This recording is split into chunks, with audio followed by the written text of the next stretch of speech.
It's late now. The kind of late where the world feels different. Quieter, slower, where even the hum of the refrigerator or the distant sound of a car passing seems louder than it should. Tonight, you're going to hear 6 stories. All of them are real. All of them are strange. Some of them have answers. Some of them don't. But none of them will be told loudly. None of them will rush you. This is meant to be listened to in the dark or near dark, with your eyes closed or staring at nothing in particular. There won't be any sudden noises. No dramatic music. Just a voice and the stories themselves. You don't need to remember everything. You don't need to take notes. You just need to listen. And if you fall asleep halfway through, that's perfectly fine. These stories will still be here when you wake up. So settle in, get comfortable, and let's begin. There are certain kinds of stories that feel different when you hear them late at night. Stories that wouldn't be frightening at noon, but at midnight, they settle into your mind a little differently. They ask questions that don't have easy answers. They present facts that don't quite fit together the way you'd expect. The 6 stories you're about to hear are all real. They come from police reports, newspaper archives, court documents, witness testimonies, and historical records. Some of them are well known. Others have been mostly forgotten. But all of them share something in common. They all contain a moment where the ordinary world revealed itself to be stranger, more fragile, or more mysterious than we usually admit. These aren't ghost stories. They're not legends or folklore. They're things that actually happen to real people, in real places, often in living memory. And yet, despite all the investigations, all the evidence, all the time that's passed, they remain unsettling. Not because they're shocking or violent, but because they remind us how much we don't know, how much we can't explain, how easily a normal day can become something else entirely. You might have heard some of these stories before, but probably not like this. Not slowly, not carefully, not with attention paid to the small details that usually get skipped over in a rush to get to the dramatic parts. Tonight, there's no rush. So, close your eyes if you want, or leave them open. Adjust your pillow. Pull the blanket a little higher, and just listen. The first story begins in a place that no longer exists. At least, not in the way it existed then. It's 1900, late October, a small island off the coast of Scotland. Specifically, the Flannan Isles, a cluster of rocky, wind-swept islands about 20 miles west of the Isle of Lewis in the Outer Hebrides. Uninhabited, mostly, except for one building, a lighthouse. The Flannan Isles Lighthouse had only been operational for a year. It was built to warn ships away from the rocks. 3 men were stationed there at all times, rotating shifts. They lived in the lighthouse for weeks at a time, then returned to shore when the relief crew arrived. On December 26, 1900, a supply ship called the Hesperus approached the island. It was carrying the relief keeper, a man named Joseph Moore. The ship's captain blew the horn as they approached. No response. They raised a flag. Still nothing. This was unusual. The keepers were always watching, always ready. Moore rowed ashore. He climbed the steep path up to the lighthouse. The door was unlocked. He stepped inside. The kitchen was tidy. The beds were made. The clock had stopped. But there was no sign of the 3 men. No sign of struggle. No sign of panic. Just silence. Moore searched the entire lighthouse. Nothing. He went outside. He checked the landing area where supplies were unloaded. One of the railings was damaged. A large box that had been secured to the rocks was missing, but there was no sign of the men. Their coats were gone. 2 of them, at least. The 3rd coat, belonging to a man named Donald MacArthur, was still hanging by the door. This was strange. It was December. It was freezing. No one would go outside without a coat. Moore returned to the ship. A search party was organized. They combed the island. They found nothing. No bodies. No footprints. No evidence of where the men had gone or what had happened to them. The logbook was found. It had been kept by the principal keeper, a man named James Duckett. The last entry was dated December 15th. It noted that the lamps had been lit, the oil levels checked, and everything was in order. It mentioned that the weather had been rough, but nothing unusual, nothing alarming, and then nothing. 11 days of silence.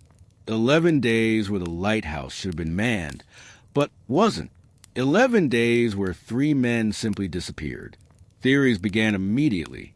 Some said a wave must have swept them off the rocks. But the lighthouse was built high above sea level, and even in the worst storms, waves didn't reach that high.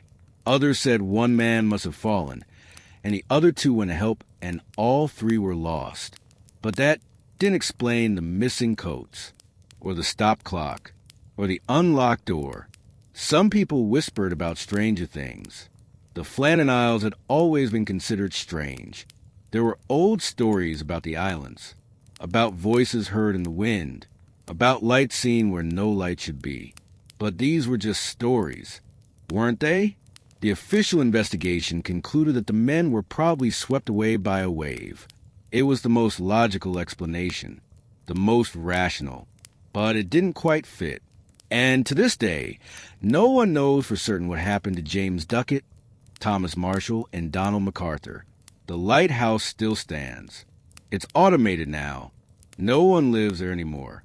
But sometimes, sailors passing by the Flannan Isles say they see lights in the windows. Lights that shouldn't be there. Lights that flicker and then disappear. Maybe it's just the wind. Maybe it's just the way the moonlight hits the glass. Or maybe it's something else. Something we don't have words for. Something that happened on a cold December night in 1900 and left no trace behind except questions. There's a certain kind of silence that follows a disappearance. Not the silence of an empty room, but the silence of something missing. Something that should be there, but isn't. In 1959, 9 experienced hikers set out into the Ural Mountains in Russia. They were all students or recent graduates from the Ural Polytechnic Institute in Sverdlovsk. Young, strong, well-trained. They weren't beginners. They knew the mountains. They knew the cold. They knew what they were doing. The trip was supposed to take about 3 weeks. The plan was to reach a mountain called Otorten, then return. It was a difficult route, but not impossible. They had done trips like this before. The group was led by a man named Igor Dyatlov, 23 years old, studying engineering, experienced in winter hiking. He kept a detailed journal of the trip. So did some of the others. These journals were found later. They help us understand what happened, at least up to a point. The group left on January 27th. For the first few days, everything went smoothly. They traveled by train, then by truck, then on foot. They set up camps. They ate. They joked. They took photographs. One member of the group, Yuri Yudin, had to turn back early because he fell ill. He said goodbye to the others on January 28th. He would be the only one to survive. On February 1st, the group reached the edge of a highland area. They began to ascend. The weather was worsening. Snow was falling. Visibility was poor. But they continued. According to Dyatlov's journal, they made camp that evening on the slopes of a mountain called Kolitsykel. The name, in the language of the indigenous Mansi people, means dead mountain. That was the last entry in the journal. When the group didn't return on schedule, families began to worry. Search parties were organized. On February 26th, searchers found the campsite. The tent had been cut open from the inside, not torn by wind, not ripped by an animal. Cut, deliberately, as if the hikers had been in a desperate rush to get out. Footprints led away from the tent. Barefoot prints. Prints from socks. A few prints from boots. They led down the slope toward a forest about a mile away. The searchers followed. At the edge of the forest, they found the first 2 bodies, Yuri Krivonischenko and Yuri Doroshenko. Both were barefoot. Both were dressed only in underwear. They were lying near the remains of a small fire. The fire had gone out. The men had frozen to death. Over the next few weeks, more bodies were found. Igor Dyatlov was found next, lying on his back in the snow, facing the tent. He was partially dressed. His hand was raised, as if he'd been trying to return. Zinaida Kolmogorova was found nearby, also trying to reach the tent. Then Rustam Slobodin. All three had died of hypothermia. That left four. It took 2 more months to find them. They were buried under several feet of snow in a ravine. But these bodies were different. These bodies had injuries, severe injuries. Ludmila Dubonina's chest was crushed. Several ribs were broken. Semyon Zolotaryov had similar injuries. Alexander Kolevatov's skull was damaged. Nikolai Thibault-Brignoles had a fractured skull. The medical examiner noted that the force required to cause these injuries was similar to the force of a car crash. But there were no external wounds, no cuts, no bruises on the skin, just massive internal damage. And there was something else. Dubonina's tongue was missing. So were her eyes. The examiner noted that these tissues might have been removed by natural decomposition or scavenging animals. But the condition of the bodies suggested otherwise. Some of the clothing was found to be radioactive. Not highly, but measurably, enough to be noted in the reports. The Soviet authorities investigated. They concluded that the deaths were caused by an unknown compelling force. That was the official finding.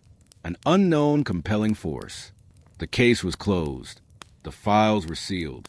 For decades, people have tried to explain what happened. Avalanche, military testing, infrasound causing panic, hypothermia-induced paradoxical undressing, animal attack. Each theory has problems. Each theory leaves something unexplained. An avalanche doesn't explain why they cut the tent from the inside. It doesn't explain the internal injuries without external trauma. It doesn't explain the missing tongue. Military testing might explain the injuries, but why would the military injure some and not others? Why would they leave the bodies there? Why would they seal the files but not cover it up completely? Infrasound can cause feelings of dread, even panic.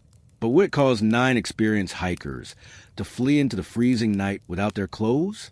The tent was found mostly intact. The supplies were still inside. The food, the boots, the coats, everything they needed to survive. They didn't take any of it. They cut their way out and ran. What could make 9 people do that? That's the question that hangs over the Diet Log Pass incident. That's the silence that remains. Not the silence of not knowing, but the silence of something that doesn't fit. Something that resists explanation. The area is still remote, still cold, still difficult to reach. But people go there now. Hikers, investigators, curious travelers. They stand where the tent stood. They look down the slope toward the forest.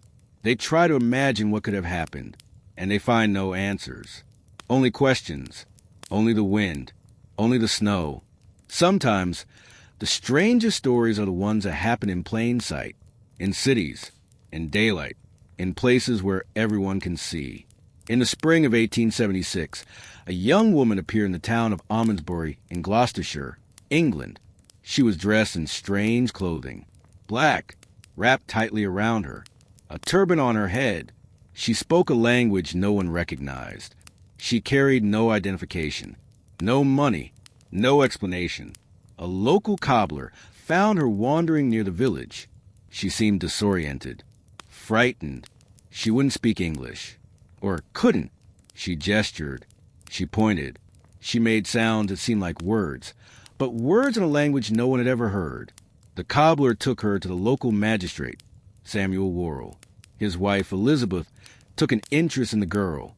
She seemed young, maybe 19 or 20. She was beautiful in an unusual way. Dark eyes, delicate features. She wouldn't eat European food. She wouldn't sleep in a bed. She slept on the floor. She seemed terrified of men. Elizabeth Worrell tried to communicate with her. The girl pointed to herself and said a name, Princess Carbu. She pointed to a place on a map, an island, far away. She gestured to indicate she had been captured, brought to England by pirates. She had escaped. The story spread. People came from all over to see the mysterious princess. She performed strange rituals. She prayed to a god named Alatala. She swam naked in the lake, which shocked the locals but seemed natural to her. She climbed trees. She fenced with a stick. She wrote in a script no one could read. Scholars came. Linguists. Travelers who had been to the Far East. Some believed her. Others were skeptical. But no one could prove she was lying. Her language seemed consistent. Her behavior seemed genuine. She never broke character. For 10 weeks, Princess Caribou was the talk of England. Newspapers wrote about her. Artists painted her. She was invited to elegant homes. She was treated as a curiosity, yes, but also with a strange kind of respect. And then, one day, a woman came forward. A landlady from Bristol. She said she recognized the girl. Her name wasn't Caribou. It was Mary Baker. She was the daughter of a cobbler from Devonshire. She had worked as a servant. She had a history of wandering, of pretending to be things she wasn't. Confronted, Mary Baker confessed. She had invented the entire thing. The language, the story, the princess. All of it. She had created a character and lived inside it so completely that even people who were trying to catch her in a lie couldn't do it. Why did she do it? She said she didn't know. She said she had been unhappy, poor, alone, and one day she decided to be someone else. Someone interesting, someone important, someone people would pay attention to. She was sent to America. Elizabeth Worrell paid for her passage. She wanted to avoid scandal, wanted to avoid prosecution. Mary Baker left England and disappeared into history. But here's the strange part. When scholars later analyzed the language Mary Baker had invented, they found it was consistent, grammatically structured, not just random sounds. She had created a functional, believable language and spoke it fluently for 10 weeks without ever slipping. She had created an entire identity, a backstory, a culture, a religion, and she had inhabited it so fully that people who spoke a dozen languages couldn't prove it was fake. Who was Mary Baker, really? A con artist? A fantasist? A lonely girl trying to escape her life? Or something else? Someone with a gift for invention so profound that even she didn't fully understand it? We'll never know. She disappeared after leaving England. There are reports of a woman matching her description performing in America as Princess Caribou, but they're unconfirmed. She might have returned to obscurity. She might have invented new identities. She might have lived and died as Mary Baker, cobbler's daughter, and never told another soul about the 10 weeks she spent as a princess from a country that didn't exist. It's a quiet mystery, not a disappearance or a death, just a question about identity, about who we are versus who we pretend to be, about the line between invention and delusion, and about how sometimes the most convincing lies are the ones we tell ourselves. There are places in the world where things happen that don't make sense, not because they're impossible, but because they resist every attempt at rational explanation. In the summer of 1977, a family in Enfield, North London, began experiencing something they couldn't explain. The family consisted of a single mother, Peggy Hodgson, and her 4 children. They lived in a council house on Green Street. Ordinary people, ordinary lives, until one night in August, when furniture started moving on its own. It started small, knocking sounds, shuffling noises. The children complained they heard something in their room. Peggy thought it was just the pipes. Old houses make noise. But then a chest of drawers moved, slid across the floor. No one was touching it. No one was near it. It just moved. Peggy thought the children were playing a prank. She scolded them, put them to bed. But the noises continued. Louder, more frequent. She called the police. 2 officers arrived. They were skeptical. Of course they were. But while they were in the house, they saw a chair move, slide across the floor. One of the officers tried to push it back. It wouldn't move. Then, suddenly it slid again. The officers filed a report. They noted the incident, but didn't know what to make of it. They left. Peggy called the press. A reporter from the Daily Mirror came to investigate. His name was George Fallows. He brought a photographer. They spent the night in the house. They witnessed objects moving, heard knocking sounds coming from the walls, heard voices. One of the children, an 11-year-old girl named Janet, seemed to be at the center of it. Janet would go into trances. Her voice would change, become deep, guttural. She would speak in the voice of an old man who claimed to have died in the house. His name, he said, was Bill Wilkins. He had died in a chair in the living room, blind, hemorrhaging. He was angry. He didn't want the family there. The Society for Psychical Research got involved. Investigators came. They set up cameras, recorded audio, took notes. Over the course of 18 months, they documented hundreds of incidents. Objects flying across rooms, fires starting spontaneously, the children being thrown out of bed, furniture overturning, and always the voice that came from Janet, but didn't sound like Janet. The investigators were divided. Some believed it was genuine. Others suspected trickery. Janet was caught faking incidents on at least 2 occasions. She admitted she sometimes exaggerated things, but that didn't explain everything.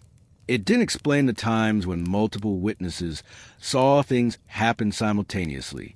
It didn't explain the recordings. It didn't explain the voice.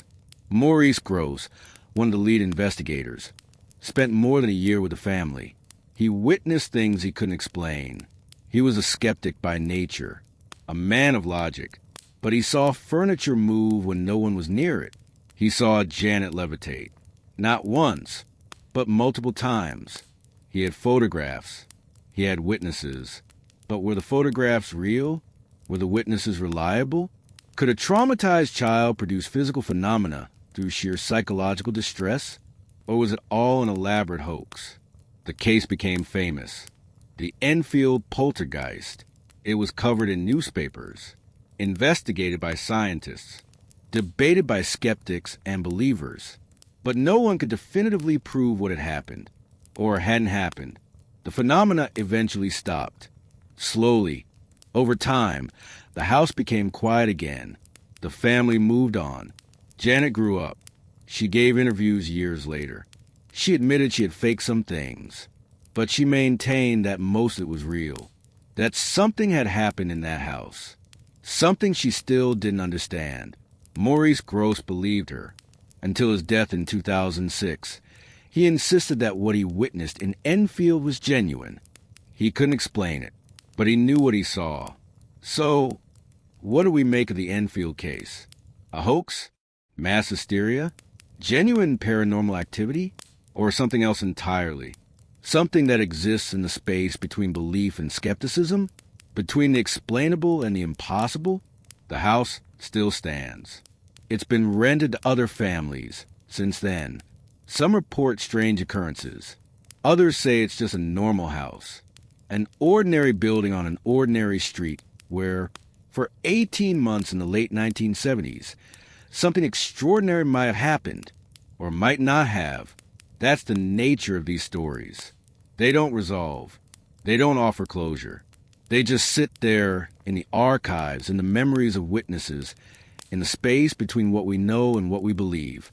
And they wait. Not all mysteries involve the supernatural. Some involve only people. And sometimes that stranger. In the early 1980s, a man appeared in Tokyo. He was well-dressed, polite, spoke multiple languages fluently. He carried a passport from a country called Taured. He had been to Japan before. His passport showed entry stamps. Everything seemed in order, except for one problem. The country of Taured didn't exist. The immigration officials were confused. They asked him to point to his country on a map. He did. He pointed to the location of Andorra, a small principality between France and Spain. But he insisted it wasn't called Andorra. It was called Taured. It had been called Taured for hundreds of years. If you removed a small part of Phineas Gage's brain and turned him into a different person, then who was he really? Was he the man before the accident? Or the man after? Or both? Or neither? These aren't just philosophical questions. They're practical ones. They matter for people with brain injuries, for people with dementia, for people with degenerative diseases that slowly change who they are. When someone you love develops Alzheimer's and forgets who you are they still the same person? When someone has a stroke and their personality changes, are they still themselves? We don't have good answers. We have medical explanations. We have scans and data and studies. But we don't have answers that satisfy the deeper question. The question of what happens to the self when the brain that houses it is damaged. Phineas Gage's skull sits in a museum, silent, a relic of a man who lived and died over a century ago. A man who, through no fault of his own, became a different person one September afternoon and never changed back. He didn't disappear like the lighthouse keepers. He didn't die mysteriously like the Dyatlov hikers. He didn't invent a new identity like Mary Baker. He didn't experience the unexplained like the Hodgson family. He didn't slip through reality like the man from Towerhead. He just changed. And that change revealed something about all of us. Something we're still trying to understand. That we are fragile. That the line between who we are and who we could become is thinner than we think. That identity itself is not fixed, but contingent, dependent on the physical structure of 3 pounds of tissue inside our skulls. And that's the quietest mystery of all. Not something that happens out there in the world, but something that happens in here, inside us, where we can't see it, can't control it, can't fully understand it. Closing. 6 stories. All real, all documented, all strange in their own way. Some of them have explanations. The Flannan Isles lighthouse keepers were probably swept away by a wave. Even if the details don't quite fit, the Dyatlov Pass hikers probably died of hypothermia and avalanche, even if the injuries are hard to explain. Princess Caribou was a con artist, even if her con was almost supernaturally convincing. The Enfield poltergeist was probably a combination of childhood trauma and suggestibility, even if the witnesses saw things they couldn't explain. The man from Towerhead was probably just a legend, a story that grew in the telling. And Phineas Gage is a medical case, not a mystery. Probably, but that word probably is where the mystery lives. In the gap between what we know and what we can prove. In the silence between the facts and the explanations. In the space where stories resist being tied up neatly and put away. These stories stay with us not because they're shocking or frightening, but because they ask questions.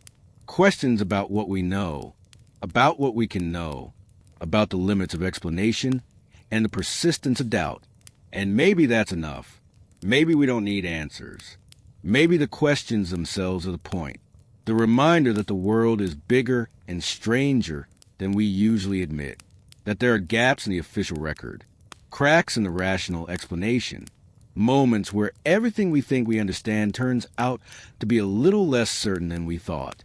It's late now. Later than when we started. The world outside is even quieter. Even darker.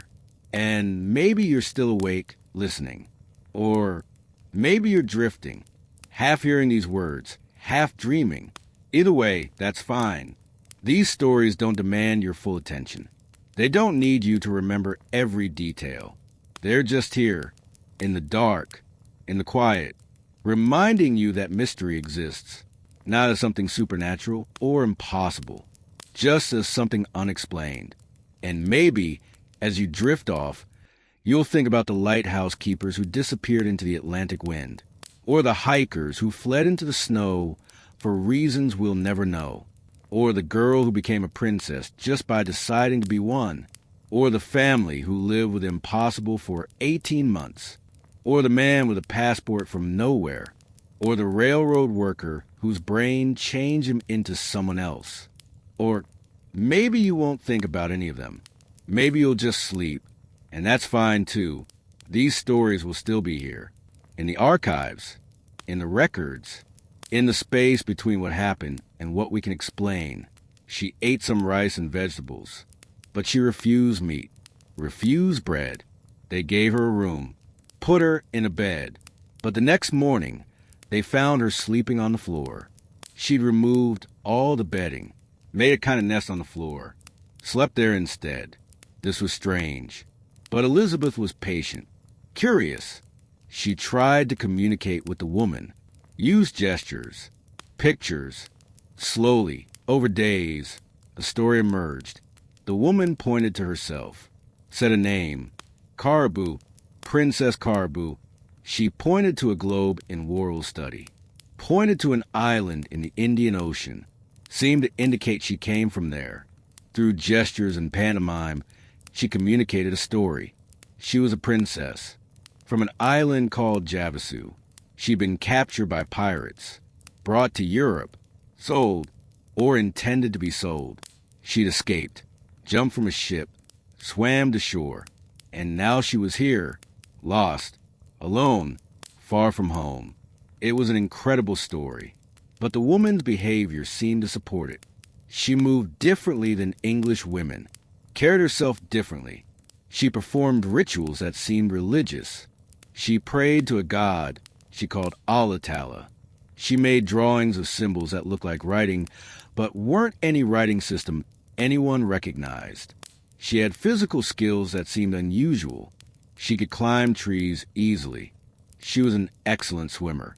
She fenced with sticks, using techniques no one had seen before. News spread.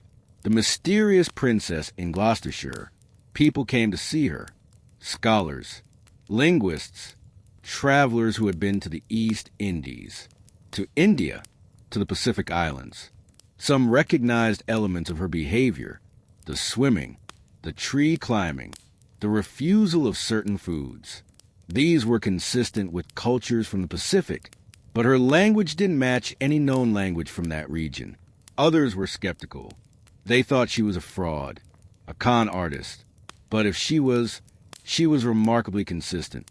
She never broke character, never slipped, never spoke English, even when she thought no one was listening. Elizabeth Worrell became fascinated with Princess Caribou. She treated her as a guest, not a servant, not a curiosity, a guest. She introduced her to local society, brought her to social events. The princess attended, wore her black clothing, spoke her strange language, performed demonstrations of her fencing, her writing, her prayers. For 10 weeks, Princess Caribou was the talk of England. Newspapers wrote about her. The Bristol Journal, the Bath Chronicle, descriptions of mysterious princess who spoke an unknown language and claimed to be from a distant island. Artists painted her. In the paintings, she looks calm, dignified, exotic. The paintings show her in her black clothing, her turban, holding a bow or sword, looking directly at the viewer with dark, serious eyes. Scholars tried to identify her language. Some thought it sounded Malaysian. Others thought it sounded like a mix of different Asian languages. None could definitively identify it. And then, in June, everything changed. A woman came forward, a landlady from Bristol, about 12 miles from Almondsbury. Her name was Mrs. Neal. She read about Princess Caribou in the newspaper. She recognized the description. She said she knew who the princess really was. She'd rented a room to her months earlier. Her name wasn't Caribou. It was Mary Baker. She was the daughter of a cobbler from Wytheridge in Devonshire. She'd worked as a servant. She'd been homeless for periods. She was known for being a bit strange, for telling stories, for pretending to be things she wasn't. Mrs. Neal contacted the authorities, told them the truth. Mary Baker was brought to confront the landlady. At first, she denied it, continued speaking her language, continued her performance, but eventually, confronted with specific details from her past, she broke down, confessed. She was Mary Baker, the cobbler's daughter. She'd invented everything. The language, the island, the pirates, all of it. Why spend 10 weeks pretending to be a princess? Why create such an elaborate fiction? Mary Baker gave different explanations at different times. Sometimes she said she didn't know. Sometimes she said she'd been unhappy with her life. Poor, invisible. No one cared about a cobbler's daughter. But a princess? A mysterious foreign princess? People cared about that. Sometimes she said she'd started as a joke, a way to get food and shelter. But it had spiraled. People believed her, so she kept going. And sometimes, in quieter moments, she admitted she'd enjoyed it, enjoyed being someone else, someone important, someone people paid attention to. The story could have ended in scandal, prosecution, prison, but Elizabeth Worrell, remarkably, remained sympathetic. She helped Mary Baker leave England, paid for her passage to America, gave her money, helped her start over. Mary Baker left England in June 1817, sailed to Philadelphia, and then she disappears from reliable historical record. There are reports, unconfirmed, of a woman claiming to be Princess Caraboo performing in American cities, putting on shows, telling the story, demonstrating the language, making money from her fame. There are other reports of a woman matching her description, living quietly in Philadelphia, working as a seamstress, living under the name Mary Baker, never speaking of her past. We don't know which reports, if any, are true. We don't know if she returned to England.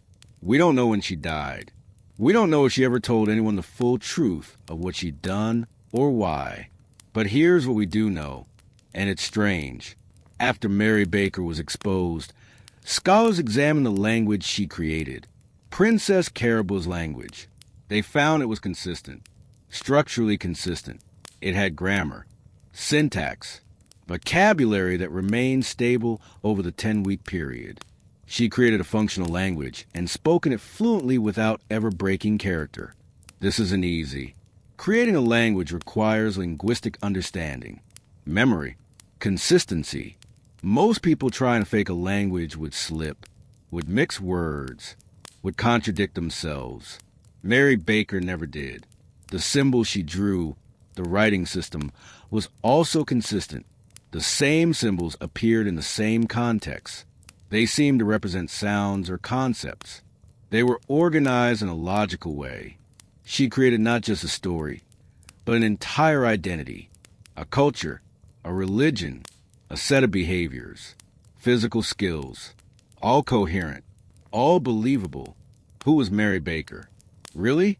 The historical record tells us she was born Mary Wilcox in 1791 in Wytheridge, Devonshire. Her father was indeed a cobbler.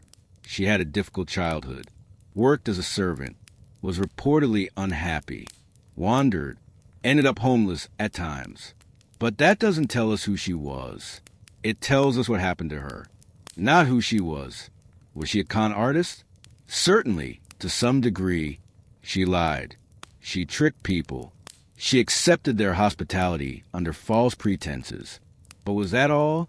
Was she just a liar? Or was she something else? A performer? A fantasist? Someone with such a vivid imagination that she could inhabit a fictional identity completely? There's a term in psychology, dissociative fugue. It's a rare condition where a person suddenly loses their sense of identity, creates a new one, sometimes travels to a new location, lives as a new identity for a period. Then, sometimes, the fugue ends and they return to their original identity. Could Mary Baker have been experiencing something like this? Could Princess Caraboo have been a dissociative episode? It's possible, but it doesn't quite fit. Dissociative fugues usually involve amnesia. The person doesn't remember their old life while they're in the fugue state. But Mary Baker clearly remembered. She knew who she was. She just chose to be someone else. Or did she choose? That's the question that hangs over the story. Was it a deliberate performance? Or something more complicated? When Elizabeth Worrell helped Mary Baker leave England, she wrote something interesting. She said she believed Mary was not entirely in control of what she'd done, that there was something compulsive about it, something that suggested Mary couldn't entirely separate fiction from reality. And there's another detail, a small one, easy to overlook. When Mary Baker finally confessed, when she finally admitted she was not Princess Caraboo, she cried. Not tears of guilt or shame, but tears of grief, as if she'd lost something, as if Princess Caraboo had been real to her. as if admitting the truth meant killing a part of herself. That's not how con artists usually react. Con artists, when caught, tend to be angry, defensive, or coldly pragmatic. They don't grieve, but Mary Baker grieved. For a person who never existed, for a life she'd invented, for a self she'd created and then had to destroy. Who was Mary Baker? Who was Princess Caraboo? Were they the same person? Or were they two people sharing one body? One real, one fictional? Or were they both real in different ways? We don't have answers. Just the story. Just the facts that don't quite add up. Just the image of a young woman in black clothing, speaking a language no one else understands, living a life no one else could verify, and then disappearing into history, leaving behind only questions. And perhaps that's fitting. Perhaps Mary Baker, whoever she really was always meant to be a mystery, a person who existed between identities, between truth and fiction, between who she was and who she wanted to be. The paintings of Princess Caraboo still exist. You can see them in museums, in archives. A young woman looking directly at you. Calm, dignified, unknowable. Is that Mary Baker? Or is it Princess Caraboo? Or is it someone else entirely? Someone we have no name for? The paintings don't answer. They just look back, silent, mysterious. Permanent reminders of a woman who spent 10 weeks being someone she wasn't, or perhaps someone she always was, and then vanished, leaving us to wonder which version was a lie and which was the truth. Not all mysteries involve the supernatural. Some involve only people. And sometimes, that stranger, there are places in the world where things happen that don't make sense. Not because they're impossible, but because they resist every attempt at rational explanation. In the late summer of 1977, a family in Enfield, North London, began experiencing something they couldn't explain. The family consisted of a single mother, Peggy Hodgson, and her 4 children, Margaret, who was 13, Janet, who was 11, Johnny, who was 10, and Billy, who was 7. They lived at 284 Green Street, a council house. Nothing special. 2 stories. Narrow. Attached to identical houses on either side. The kind of house you'd pass without noticing. Working class. Ordinary. Peggy had been divorced for about 2 years. She worked, raised the kids alone. Money was tight, but they managed. Life was normal. Quiet. Until late August 1977, when it suddenly wasn't. It started small. Knocking sounds. The children heard them first. Janet and Margaret, who shared a bedroom, complained to their mother.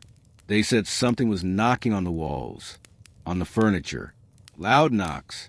Deliberate. Peggy thought it was the pipes. Old houses make noise. Plumbing. Heating. Settling. She told the girls to go to sleep. But the next night, it happened again. Louder. More persistent. This time, Peggy heard it too. Knocking. Clear. Rhythmic. Coming from the girls' room. She went upstairs. Checked the walls. The radiator. The windows. Found nothing.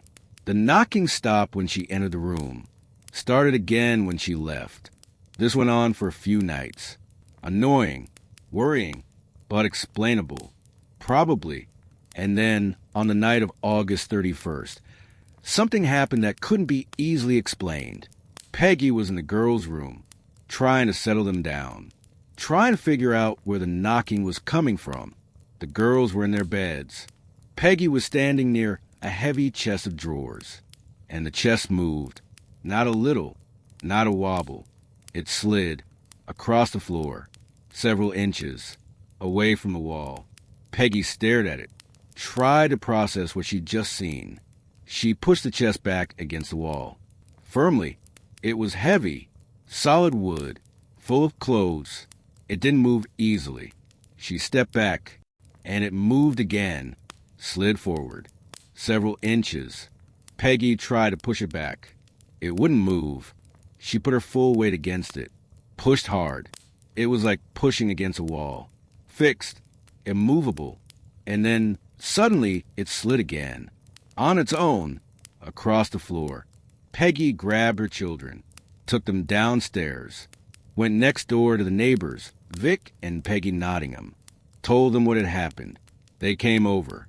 Vic Nottingham was a practical man, skeptical. He thought there must be a logical explanation. Kids playing tricks, vibrations from traffic, something. He went upstairs, examined the chest, the floor. Everything seemed normal. And then, while he was standing there, he heard the knocking, loud, deliberate, coming from the walls. He knocked back. The knocking answered. He knocked a pattern. The knocking repeated it. Vic Nottingham left. Quickly, he told Peggy to call the police. The police arrived around 1 a.m. 2 officers.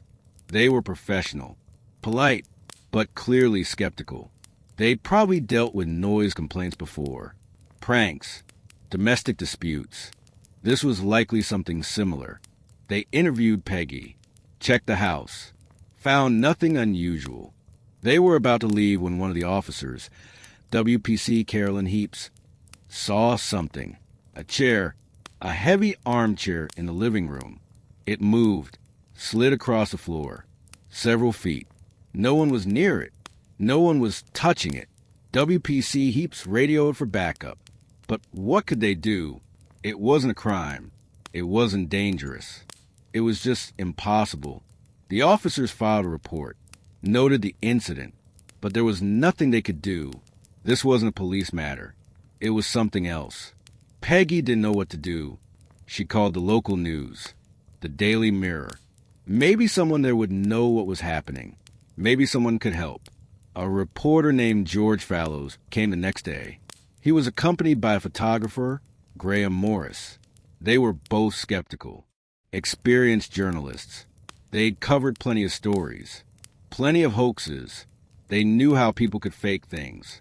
But Fallows was also curious. This wasn't a typical haunted house story. It involved police witnesses, multiple witnesses. It was worth investigating. They spent the first night at the house, set up in the living room, waited. Nothing happened for hours. And then, around midnight, it started knocking from upstairs, loud, regular. They went up, found the children in their room. The knocking continued. It seemed to come from everywhere and nowhere. The walls, the furniture, the floor. Graham Morris took photographs, dozens of them. Some showed nothing unusual, but some showed things that seemed impossible. Objects in midair, furniture tilted at angles that shouldn't be possible. And Janet was often at the center of it. Janet would go into states that seemed like trances. Her eyes would close. Her body would go rigid, and then she'd speak. But the voice wasn't hers. The voice was deep, gravelly, old, male.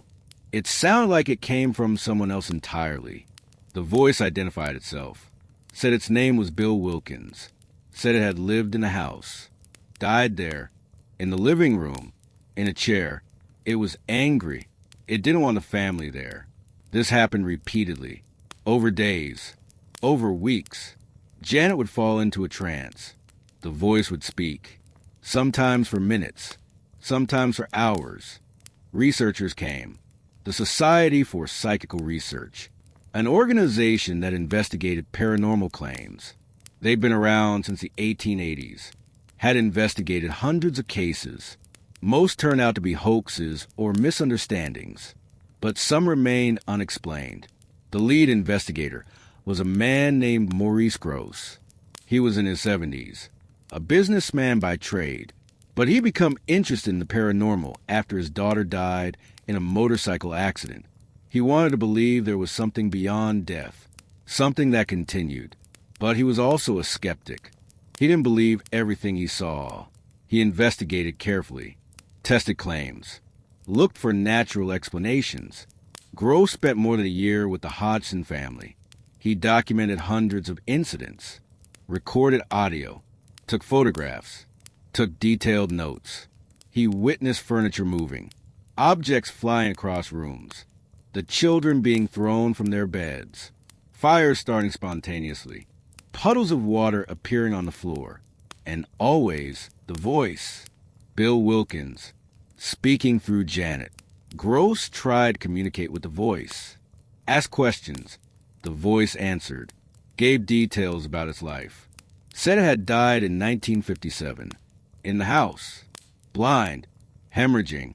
Gross checked. There had been a man named Bill Wilkins who lived in the house. He had died there in 1957. The details matched, but that didn't prove anything.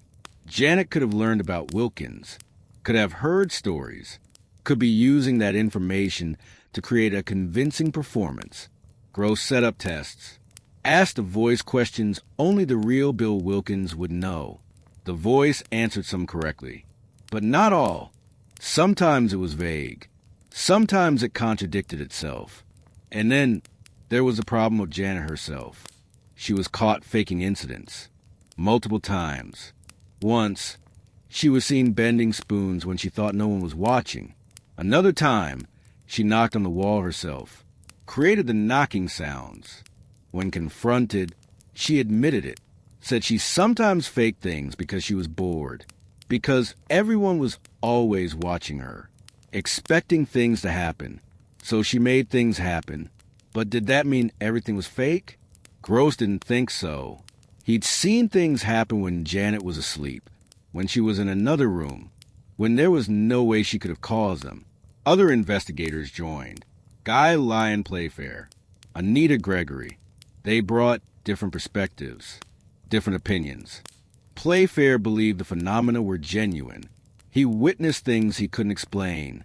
He documented them carefully. Gregory was skeptical. She thought the whole thing was a hoax. Clever children fooling gullible adults. The media attention grew. Newspapers, TV. The BBC sent a camera crew. They filmed for several nights. Captured some unusual footage. Nothing definitive, but enough to keep the story alive. The phenomena continued for about 18 months. From August 1977 to late 1978. And then, gradually they stopped. The knocking became less frequent. The voice appeared less often. The furniture stopped moving. The house became quiet again. Why? No one knows. Gross theorized that poltergeist activity was often linked to adolescent energy. Janet was entering her teens. Maybe whatever was happening was connected to her in some way. Her stress, her emotions, her development. As she got older, the activity decreased, and eventually it stopped entirely. The Hodgson family moved on. Peggy continued raising her children. Janet grew up, got married, had children of her own. In interviews years later, Janet maintained that most of what happened was real. She admitted she'd faked some things, maybe 30%. She said, but the rest? That was real. That happened. She still didn't understand it. Maurice Gross believed her. Until his death in 2006, he insisted that what he witnessed in Enfield was genuine. Not all of it, but enough. He'd seen things move when no one was touching them. Heard voices when Janet's mouth wasn't moving. Witnessed phenomena he couldn't explain with any rational framework. Guy Lyon Playfair agreed. He wrote a book about the case. This house is haunted. He detailed the evidence, the recordings, the photographs, the witness testimonies. But others remained skeptical. Anita Gregory published papers arguing the whole thing was a hoax. She pointed to the instances of fraud, the inconsistencies, the lack of control conditions. And so the Enfield poltergeist remains controversial. Believers point to the evidence, the multiple witnesses, the police report, the photographs, the recordings.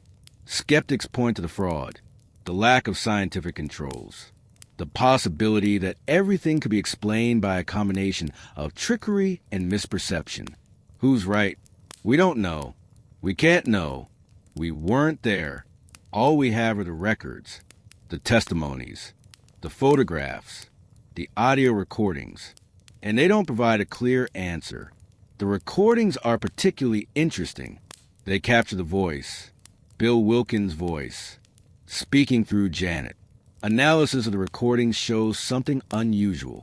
The voice comes from Janet, her throat, her vocal cords, but the frequency and tone are different from her normal voice. Lower, rougher. Could a child fake that? Some voice experts say yes. With practice, with technique, a skilled performer could produce a voice like that, but could a child maintain it for hours, day after day, without slipping, without training? That's less clear. The photographs show objects in positions that seem to defy gravity. Janet levitating, furniture tilted, things midair. Could they be faked? Absolutely. With clever timing, with camera tricks, with jumping and quick photography. But Maurice Grosse was careful. He took precautions. He watched closely, and he swore he saw things happen that couldn't have been faked. Not by children, not without equipment and preparation they didn't have. So what really happened at 284 Green Street between 1977 and 1978? Option 1. It was all a hoax. Janet and Margaret, clever and bored, fooled everyone, created elaborate tricks, maintained them for 18 months, convinced experienced investigators, made police officers see things that didn't happen. This is possible. People can be fooled. Witnesses can be unreliable. Perception can be manipulated. But it requires a lot. It requires 2 children to be extraordinarily skilled, extraordinarily consistent, and extraordinarily committed. Option 2. Something genuinely paranormal happened. Some kind of energy or entity caused physical phenomena. Use Janet as a conduit. Manifested through her in ways we don't understand. This is also possible. If you accept that paranormal phenomena exist, that the material world isn't all there is, that consciousness or energy can manifest in ways science doesn't yet recognize, but it requires accepting things that violate our understanding of physics, of reality.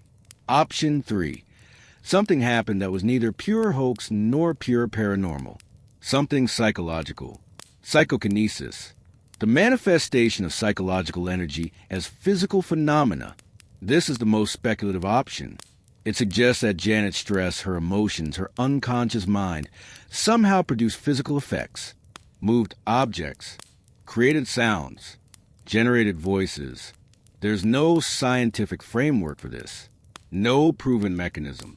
But there are cases throughout history that seem to suggest something like this might be possible.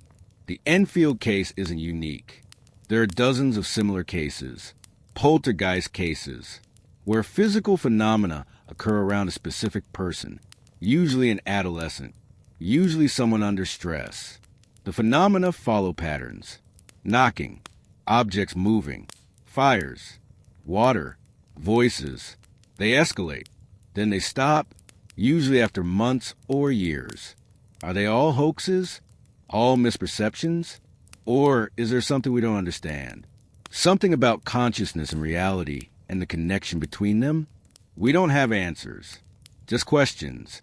Just cases like Enfield that sit in the archives, documented but unexplained, witnessed but not understood. The house still stands. 284 Green Street, Enfield. It's been rented to other families since the Hodgsons left. Some report strange occurrences. Footsteps, knocking, voices. Others say it's just a normal house. Quiet, ordinary. Maybe both are true. Maybe the house is ordinary. And maybe, for 18 months in the late 1970s, something extraordinary happened there. Something that still hasn't been fully explained. Something that exists in the space between fraud and phenomenon, between skepticism and belief, between what we know and what we think we know. And that's where this story ends. Not with certainty. Not with proof. Just with the image of a young girl speaking in a voice that wasn't hers, and a house on an ordinary street where, for a while, ordinary rules seemed not to apply. Other investigators joined. Guy Lyon Playfair, Anita Gregory. They brought different perspectives, different opinions. Playfair believed the phenomena were genuine. He witnessed things he couldn't explain. He documented them carefully. Gregory was skeptical. She thought the whole thing was a hoax. Clever children fooling gullible adults. The media attention grew. Newspapers, TV. The BBC sent a camera crew. They filmed for several nights. Captured some unusual footage. Nothing definitive, but enough to keep the story alive. The phenomena continued for about 18 months. From August 1977 to late 1978. And then, gradually, they stopped. The knocking became less frequent. The voice appeared less often. The furniture stopped moving. The house became quiet again. Why? No one knows. Gross theorized that poltergeist activity was often linked to adolescent energy. Janet was entering her teens. Maybe whatever was happening was connected to her in some way. Her stress, her emotions, her development. As she got older, the activity decreased, and eventually it stopped entirely. The Hodgson family moved on. Peggy continued raising her children. Janet grew up, got married, had children of her own. In interviews years later, Janet maintained that most of what happened was real. She admitted she'd faked some things. Maybe 30%, she said. But the rest? That was real. That happened. She still didn't understand it. Maurice Grosse believed her, until his death in 2006. He insisted that what he witnessed in Enfield was genuine. Not all of it, but enough. He'd seen things move when no one was touching them, heard voices when Janet's mouth wasn't moving, witnessed phenomena he couldn't explain with any rational framework. Guy Lyon Playfair agreed. He wrote a book about the case. This house is haunted. He detailed the evidence, the recordings, the photographs, the witness testimonies. But others remained skeptical. Anita Gregory published papers arguing the whole thing was a hoax. She pointed to the instances of fraud, the inconsistencies, the lack of control conditions. And so the Enfield poltergeist remains controversial. Believers point to the evidence, the multiple witnesses, the police report, the photographs, the recordings. Skeptics point to the fraud, the lack of scientific controls, the possibility that everything could be explained by a combination of trickery and misperception. Who's right? We don't know. We can't know. We weren't there. All we have are the records, the testimonies, the photographs, the audio recordings, and they don't provide a clear answer. The recordings are particularly interesting. They capture the voice, Bill Wilkins' voice, speaking through Janet. Analysis of the recordings shows something unusual. The voice comes from Janet, her throat, her vocal cords, but the frequency and tone are different from her normal voice. Lower, rougher. Could a child fake that? Some voice experts say yes. With practice, with technique. A skilled performer could produce a voice like that, but could a child maintain it for hours, day after day, without slipping, without training? That's less clear. The photographs show objects in positions that seem to defy gravity. Janet levitating, furniture tilted, things midair. Could they be faked? Absolutely. With clever timing, with camera tricks, with jumping and quick photography. But Maurice Grosse was careful. He took precautions. He watched closely, and he swore he saw things happen that couldn't have been faked. Not by children, not without equipment and preparation they didn't have. So what really happened at 284 Green Street between 1977 and 1978? Option 1. It was all a hoax. Janet and Margaret, clever and bored, fooled everyone, created elaborate tricks, maintained them for 18 months, convinced experienced investigators, made police officers see things that didn't happen. This is possible. People can be fooled. Witnesses can be unreliable. Perception can be manipulated, but it requires a lot. It requires two children to be extraordinarily skilled, extraordinarily consistent, and extraordinarily committed. Option 2. Something genuinely paranormal happened. Some kind of energy or entity caused physical phenomena. Use Janet as a conduit. Manifested through her in ways we don't understand. This is also possible if you accept that paranormal phenomena exist, that the material world isn't all there is, that consciousness or energy can manifest in ways science doesn't yet recognize, but it requires accepting things that violate our understanding of physics, of reality. Option 3. Something happened that was neither pure hoax nor pure paranormal. Something psychological. Psychokinesis. The manifestation of psychological energy as physical phenomena. This is the most speculative option. It suggests that Janet's stress, her emotions, her unconscious mind somehow produced physical effects, moved objects, created sounds, generated voices. There's no scientific framework for this, no proven mechanism. But there are cases throughout history that seem to suggest something like this might be possible.